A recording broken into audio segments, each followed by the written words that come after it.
संप्रभु है या सर्वोच्च? आप इसे किस रूप में संसद को देख रहे हैं? यानी भारतीय संसद संप्रभु है या सर्वोच्च?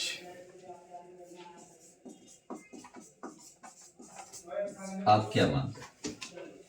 क्वेश्चन आता है और इस प्रश्न को पूरे संविधान के कॉन्टेक्स्ट में बताने का काम करिए।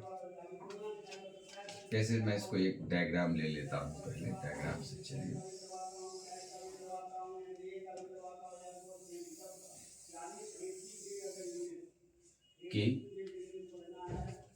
कि संसद सर्वोच्च या संप्रभु, ये क्या है? आपको साबित करना है। तो भारतीय संसद का पहले स्ट्रक्चर देखिए कि भारतीय संसद का गठन संविधान के अनुच्छेद 79 के तहत किया गया।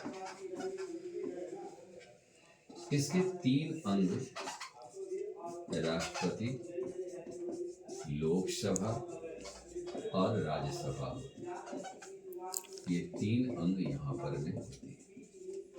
2 सदन है, दोनों सदन से विधेयक जब पारित होती है तो अंतिम रूप से राष्ट्रपति के पास आता है। इसके लिए पूरी संविधान के भीतर देखिए तो स्ट्रक्चर कुछ लंबी है। जैसे लोकसभा की गठन देखा जाए तो एक्ट 81 है, राज्यसभा की गठन एक्ट 80 है, राष्ट्रपति का पद एक्ट 52 है। ये तीनों मिलकर के संसद बनता है। अब यदि दोनों सदन से विधेयक पास होगा तो अंतिम रूप से राष्ट्रपति के पास जाता है। तो राष्ट्रपति एक्ट 111 यानी 111 के तहत स्वीकृति दे दिए तो विधेयक कानून का रूप धारण कर लेता है। अब इसी कानून के आलोक में ये जो हमारे सरकार के 3 अंग हैं, कानून बनाना व्यवस्थापिका का कार्य है, यानी संसद का कार्य है। संसद अपने कानून के द्वारा ही देश में व्यवस्था लाती है। दूसरा, इसी कानून के अनुसार कार्य करने का कार्य जो है वह कार्यपालिका का होता है और इसी कानून के अनुसार इसे न्याय करने का जो कार्य है वो न्याय कार्य करेगा तो सर्वोच्च न्यायालय या न्यायपालिका, यानी न्यायपालिका इसको सीधे कार्य करती है। क्योंकि भारतीय न्यायपालिका एक खड़ी है, ये आलोक बनाएगा। तो सबसे बड़ा महत्वपूर्ण चीज है कानून बनाना। कानून किस प्रकार का बने, कैसे बनेगा, तो संसद इसके लिए वाचन करती है। प्रथम वाचन, द्वितीय वाचन, समिति स्तर, प्रतिवेदन स्तर, तृतीय वाचन, फिर दूसरी सदन विधेयक, अंतिम रूप से राष्ट्रपति के पास जाता है। तो संसदीय एक प्रक्रिया है जिस प्रक्रिया के तहत कानून का निर्माण किया जाता है। अब है क्या, संसद जो अपने कानून को बनाती है, अब हमें यह देखना है कि यह सर्वोच्च और संप्रभुता इस सिद्धांत की व्याख्या करनी है।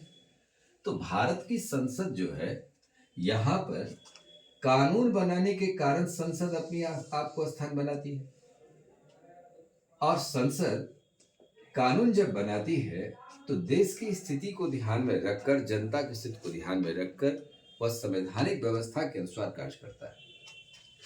कानून संसद जब बना दिया तो कानून संविधान सम्मत है कि नहीं, ज्यादा से ज्यादा व्याख्या करने का काम न्यायपालिका कर सकती है, तो व्याख्या करेगी। या व्याख्या करने का काम न्यायपालिका को आता है तो न्यायपालिका कानून को व्याख्या की। जैसे इस बात को ऐसे आप पहले न्यायपालिका के नजरों से आप देख लीजिए। यह न्यायपालिका का पॉइंट बना करके यहाँ देख लीजिएगा कि न्यायपालिका और कार्यपालिका के बीच की बात को देखिए। संसद कानून बनाएगी लेकिन कुछ विषयों पर संसद को भी रोका गया है। भारत में संघीय विषय पर जो कानून बनती है तो संघीय विषय पर कानून बनाने का वह हमारा संसद करती है, लेकिन जो विषय बांट करके राज्य को दिया गया है तो राज्य को भी कानून, राज्य पर भी कानून बनाने का अधिकार, राज्य सूची के भीतर में राज्यसभा को अधिकार है, स्थायी सदन है वो बना सकती है। लेकिन केंद्र राज्य संबंध की व्यवस्था में असंतुलन नहीं हो तो राज्य यह कानून बना लेती है। राज्य कानून में हस्तक्षेप नहीं करती। हाँ, यदि राज्य की कानून संवैधानिक है तो वहां हस्तक्षेप नहीं होती है। यदि उन्हें लगता है कि केंद्रीय कानून के विपरीत है तो वहां हस्तक्षेप कर सकती है। तो पूरे भारत में संसद की यहाँ सर्वोच्चता सिद्ध होती है। राज्य विधानमंडल में से भी श्रेष्ठता संसद की है। आपातकाल में भारतीय संविधान की अनुच्छेद 250 कहती है कि संपूर्ण भारत में संसद को कानून बनाने का अधिकार है। तो संसद कानून का निर्माण किया। तो राज्य की जितनी विधायिका है उसमें श्रेष्ठता हमारी संसद की है। लेकिन यदि संसद निरंकुश होने का कार्य करेगा तो न्यायपालिका उसको खंडन कर सकती है। कारण भारतीय संविधान का स्वरूप यह कहती है, भारतीय संविधान परिसंघात्मक व्यवस्था से संघात्मक ढांचे के रूप में भी रखा गया है। तो परिसंघात्मक ढांचे के भीतर में एक मजबूत केंद्र की व्यवस्था की गई है। लेकिन भारत का संविधान लचीला भी है और कठोर भी है। इसलिए संसद के दोनों सदनों को अधिकार है कि संविधान संशोधन तो आप कर सकते हैं, लेकिन कुछ ऐसे विषय वस्तु होंगे जो केंद्र राज्य संबंध के मामले से संबंधित बात होगी तो राज्य विधायिका के पास भी जाना होता है। तो पूर्णतः सर्वोच्चता ये संस्था के भीतर नहीं है। यहां पर संप्रभुता नहीं है। संप्रभुता ये संविधान कहती है तो संविधान के अनुसार संप्रभु होगा, क्योंकि आइंस्टीन ने संप्रभुता की परिभाषा देते हुए कहा है कि आंतरिक और बाह्य दोनों ही रूप से स्वतंत्र हों, ये संप्रभुता कहलाती है। अब इस बात को लेकर के न्यायपालिका भी कही है केशवानंद भारती बनाम केरल राज्य के मामले में कि संविधान में संसद को संशोधन करने का अधिकार है, लेकिन मूलभूत ढांचा में संशोधन करने का अधिकार नहीं है। यदि आप संप्रभु होते तो मूलभूत ढांचा को बदल सकते थे, लेकिन संविधान के मूलभूत ढांचा को बदलने का अधिकार किसी को नहीं है। इसकी व्याख्या न्यायपालिका को करने का अधिकार है। अब संसद जो कानून बनाती है वो कानून सम्मत है कि नहीं, अर्थात संविधान सम्मत है कि नहीं। जैसे जम्मू कश्मीर के मुद्दा पर भी उठाया गया, तो जम्मू कश्मीर के मामले में भी सुप्रीम कोर्ट ने कहा कि नहीं ये सही है, मामला अंतिम रूप से खारिज हो गई। फिर अभी आपने मुख्य निर्वाचन आयुक्त की नियुक्ति के संदर्भ में समिति के मामला में समिति में सुप्रीम कोर्ट के चीफ जस्टिस को भी शामिल किया गया था। इसे नवीन संसद ने संविधान संशोधन प्रस्ताव ला करके अब 3 सदस्यीय समिति किया गया, जिसमें से प्रधानमंत्री, लोकसभा के अपोजिशन के नेता या जो बड़ा दल होगा अपोजिशन में वह नेता होंगे, और दूसरा एक कैबिनेट स्तर के मंत्री होंगे, यानी तीसरा सदस्य में। तो 3 सदस्य होंगे। 3 सदस्य रिपोर्ट देगी तो राष्ट्रपति उनको नियुक्ति करेंगे। तो यह बताता है कि संसद ने जो कानून बनाया क्या संविधान सम्मत है कि नहीं, क्योंकि भारत में संसदीय शासन की प्रणाली है। अब न्यायपालिका को इस बात को जांच करके देखना है कि क्या यह संसदीय व्यवस्था और संविधान के अनुसार ये सही है। इसकी व्याख्या सुप्रीम कोर्ट कर रही है।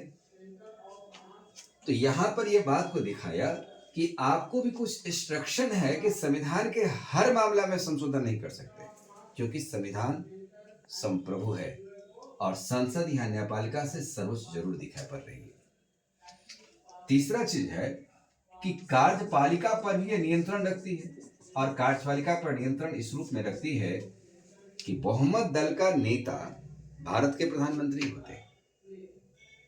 बहुमत दल का नेता भारत के प्रधानमंत्री होते हैं, उन्हीं के नेतृत्व में मंत्रिमंडल तैयार होता है। वास्तविक देश का शासन व्यवस्था प्रधानमंत्री सैद्धांतिक रूप से तो राष्ट्रपति व्यावहारिक रूप से प्रधानमंत्री संभालते हैं वास्तविक शासन।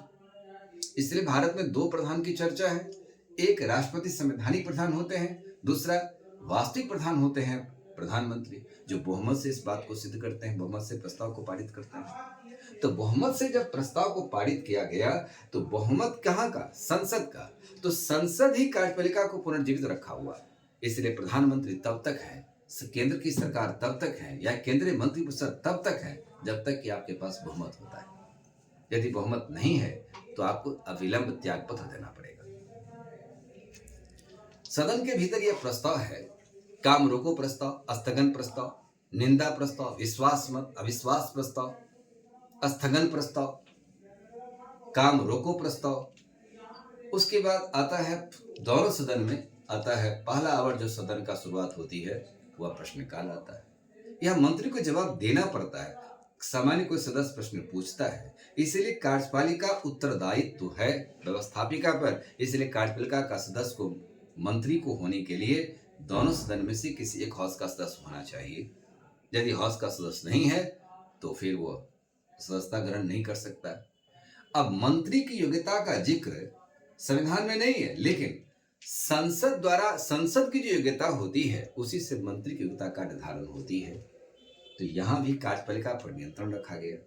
ये तो सामान्य काल की बात हुई, लेकिन आपातकाल की स्थिति में भी देखा जाए कि जब आपातकाल की स्थितियां आती है तो आपातकाल में एक्ट 352, जब राष्ट्रीय आपात की घोषणा होती है तो युद्ध, बाह्य आक्रमण, आंतरिक असंतोष, जिसको अब सशस्त्र विद्रोह कहा गया, ऐसी स्थिति में केंद्रीय मंत्रिमंडल के लिखित परामर्श पर राष्ट्रपति राष्ट्रीय आपात की घोषणा करते हैं। राष्ट्रीय आपात भारत के किसी एक भाग में भी लागू हो सकता है या संपूर्ण भारत में लागू हो सकता है। जो ऐसी परिस्थितियां होती है उस हिसाब से यह हो सकता है, लेकिन इसे संसद से स्वीकृति देने के लिए इसे संसद से 30 दिन के भीतर स्वीकृति देना अनिवार्य है। राष्ट्रपति जो आपातकाल की घोषणा किया वो वैध है, संवैधानिक है, संसद इसे 30 दिन के भीतर स्वीकार करती है। अब 356 जहां संवैधानिक तंत्र राज्य विफल हो जाती है, इसे 60 दिन के भीतर संसद के दोनों सदन स्वीकार करते हैं। और एक्ट 360 के तहत जब व्यक्ति आपात की घोषणा की जाती है, जो अभी तक भारत में एक बार भी लागू नहीं हुई है, तो केंद्रीय मंत्रिमंडल के लिखित परामर्श पर राष्ट्रपति जारी करते हैं। इसे भी 60 दिन के भीतर परिषद पर नियंत्रण पाना अनिवार्य हो जाता है। अब है कि संविधान का प्रधान यहाँ पर राष्ट्रपति होते हैं, और राष्ट्रपति यदि संविधान की मर्यादा का हनन करते हैं तो एक्ट 56 कहता है कि राष्ट्रपति को कार्यकाल के दौरान महाभियोग द्वारा हटाया जा सकता है, और एक्ट 61 के तहत इन्हें महाभियोग प्रक्रिया ला करके इन्हें पदमुक्त कर सकते हैं। अभी तक किसी भी राष्ट्रपति के ऊपर महाभियोग प्रस्ताव लाया नहीं गया। राष्ट्रपति पर जो महाभियोग लाया जाता है ये अर्ध न्यायिक प्रक्रिया है। कार्यपालिका भी बहुमत में है नहीं है, इसका भी स्वीकृति संसद दे रही है। न्यायपालिका के न्यायाधीश यदि संविधान की मर्यादा का हनन करते हैं तो भारतीय संविधान के अनुच्छेद 124(4) के तहत इनके भी पदमुक्त किया जाता है। ये संसद को लाने का अधिकार है। यह अर्ध न्यायिक व्यवस्था है। यदि संसद के ऊपर यदि कार्यपालिका का कोई व्यक्ति लाठीचार्ज करते हैं या अप्रिय वारदात करते हैं तो आचार समिति, संसदीय विशेषाधिकार समिति में प्रस्ताव जाता है। क्योंकि समिति भी उत्तरदायित्व बना की भूमिका निभाता है, तो वहां पर इस पर चर्चा संसद करेगी। उस दिन संसद व्यवस्थापिका के रूप में काम नहीं करेगी, एक न्यायपालिका के रूप में काम करेगी। तो यहाँ पर संसद का पावर बढ़ जाता है। लेकिन यह सारी प्रक्रिया जो काम के अंतर्गत होता है वह संविधान के अनुसार होता है, और संविधान हमारा आंतरिक और बाह्य दोनों ही रूप से स्वतंत्र है। इसलिए कानून की शासन भारत में स्थापित की जाती है। कानून की महत्व है। फर्क इतना है कि सरकार के 3 अंग होते हैं, जिसमें से कार्यपालिका, व्यवस्थापिका, न्यायपालिका। तो यहाँ व्यवस्थापिका जो कानून बनाती है इसीलिए वह महत्वपूर्ण है, और कुछ क्षेत्राधिकार के तुलना में भी देखा जाए तो यह अधिकार है उसके पास। संसद जो न्यायपालिका जो कानून बनाती है उसे रद्द करने का काम भी व्यवस्थापिका कर सकती है। बहुत सारे मामले पर रद्द किया है। SC/ST एक्ट के संदर्भ में जब कानून बनी तो न्यायपालिका द्वारा निर्मित कानून को संसद ने रद्द कर दिया।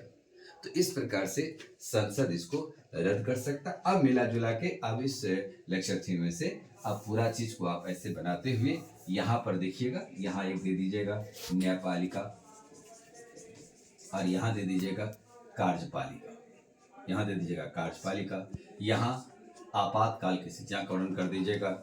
यहाँ पर जो अधिकार राष्ट्रपति 61 दिखाए हैं, यहाँ पर अर्ध न्यायिक व्यवस्था के रूप में इसको चर्चा कर देना है, और यहाँ पर संविधान की सॉवरेनिटी को दिखा देना है। ऑस्टिन महोदय ने संप्रभुता की विशेषता बताया था, अस्थायित्वता, अपवर्जिता, अदेयता, ये सब गुण उसके भीतर में होता है। इसलिए वह चीज गुण हमारे संविधान के भीतर है।